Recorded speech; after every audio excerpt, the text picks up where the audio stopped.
अब शुरू करते हैं एकादशी व्रत कथा। जाकी ने कौन जैसे करी ने कई करी एक श्लोक हो गया अम्मा। तो आज है सफला एकादशी। तो सफला एकादशी अम्मा। सफला एकादशी सफला एकादशी व्रत कथा शुरू करते हैं। ने उल्लंघन सरकार ने कम सुनती ने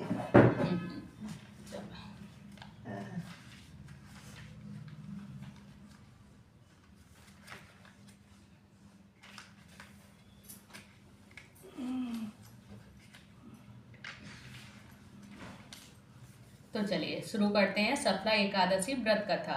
पूष मास की सफला एकादशी व्रत कथा। पूष मास की इस एकादशी को भगवान विष्णु के अच्युत रूप नारायण की पूजा की जाती है। और पूजा में आप भगवान विष्णु की प्रतिमा का प्रयोग करें अथवा श्री कृष्ण जी के विग्रह का, इससे कोई अंतर नहीं पड़ेगा, क्योंकि दोनों ही एक ही रूप और साक्षात परम ब्रह्म हैं। इस व्रत को करने से समस्त कार्यों में निसंदेह सफलता मिलती है और इसीलिए इसका नाम सफला एकादशी है।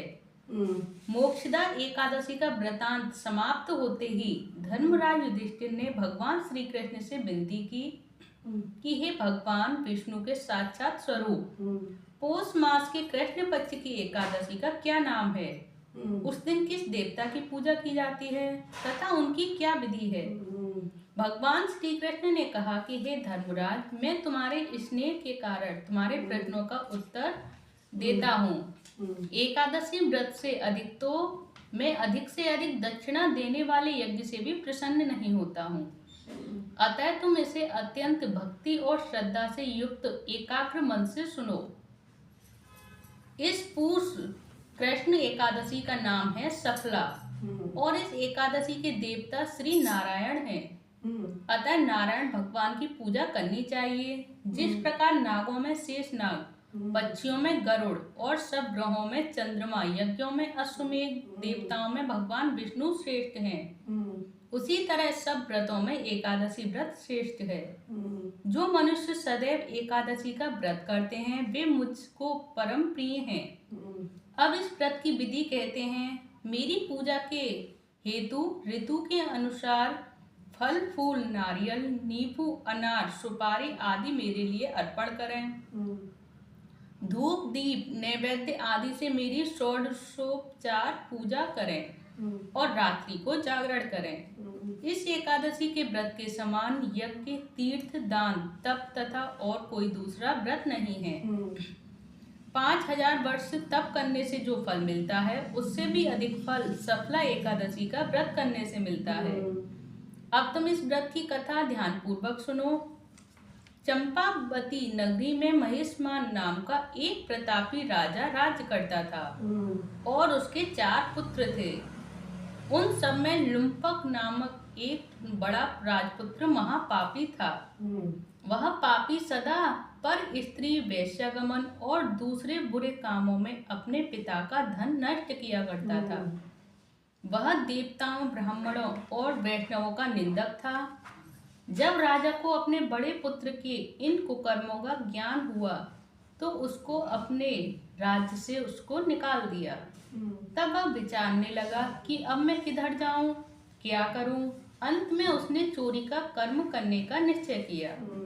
वह दिन भर वन में रहता और रात्रि को अपने पिता की नगरी में चोरी करता था। वह प्रजा को तंग करने और मारने का कुकर्म भी करता था। वह वन में पशुओं आदि को भी मारकर खा जाया करता था। राज्य कर्मचारी उसको इन कुकर्मों के कारण पकड़कर भी राजा के डर के मारे छोड़ देते थे। वन में एक अत्यंत प्राचीन पीपल का वृक्ष था। लोग उसकी भगवान के समान पूजा किया करते थे। उसी वृक्ष के नीचे वह महापापी लुम्पक रहा करता था।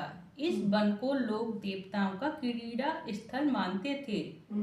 पूष के कृष्ण पक्ष की दशमी के दिन वह वस्त्रहीन होने के कारण शीत के मारे समस्त रात्रि सो न सके और मूर्छित हो गया।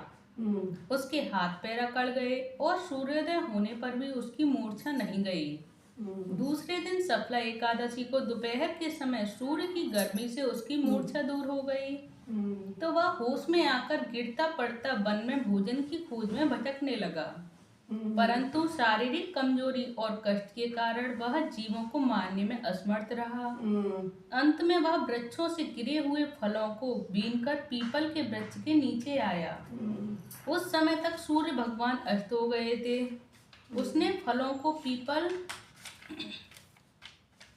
के वृक्ष के नीचे लाकर रख दिया और रो रो कर कहने लगा कि हे भगवान, यह सब फल फूल आपके ही अर्पण हैं, आप ही इनसे तृप्त हो जाइए।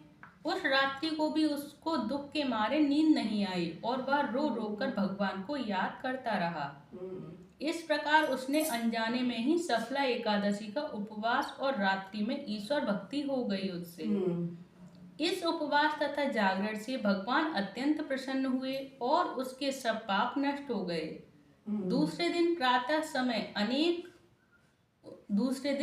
समय अनेकों सुंदर वस्तुओं से सजा एक अति सुंदर घोड़ा उसके सामने आकर खड़ा हो गया।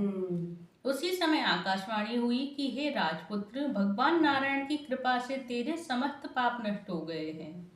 अब तू अपने पिता के पास जाकर राज्य प्राप्त कर। लुम्पक ने ऐसी आकाशवाणी सुनी तो वह अत्यंत प्रसन्न हुआ।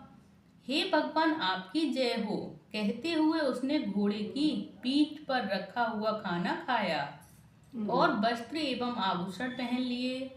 घोड़े पर चढ़कर वह अपने पिता के पास गया और संपूर्ण कथा कह सुनाई। कुछ समय बाद राजा महिष्मान ने लुम्पक को अपना राज्यभार सौंप दिया और स्वयं तपस्या करने चले गए। अब लुम्पक शास्त्रानुसार राज्य करने लगा। उसके स्त्री पुत्र आदि भी नारायण के परम भक्त बन गए और वृद्धावस्था आने पर वह अपने पुत्र को गद्दी देकर भगवान का भजन करने के लिए वन में चला गया और अंत में विष्णु लोक को प्राप्त हुआ। जो मनुष्य भक्ति पूर्वक इस सफला एकादशी का व्रत करते हैं उनको सभी कार्यों में सफलता प्राप्त होती है और अंत में मुक्ति मिलती है।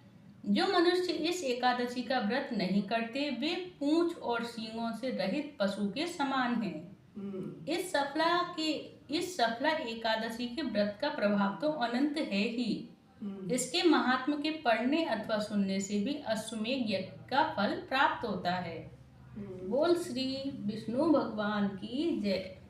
ये है सफला एकादशी व्रत कथा। आप सभी को कैसी लगी प्लीज कमेंट बॉक्स में जरूर बताइएगा। हरे कृष्ण कृष्ण कृष्ण हरे हरे, हरे राम राम राम हरे हरे।